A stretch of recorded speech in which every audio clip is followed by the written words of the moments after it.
Hello, in this video I want to show you how to perform factory reset on your Bose portable home speaker.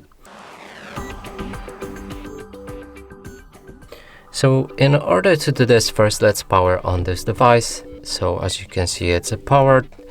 Now you can also see on the screen that we have connected it to this iPhone. You don't need to do this, it's here just to show you that it performed a factory reset on it.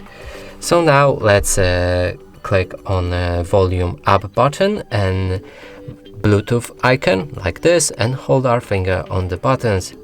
So we should hold it for about 10 seconds until we see a blue light.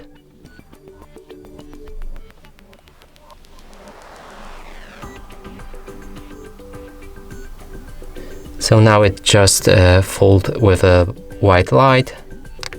We can let go of the buttons, and as you can see, it also disconnected from the iPhone, and now this device should be as new after factory reset. And that's it for this video. Hope you like it. Please consider subscribing to our channel, leave a like and a comment below.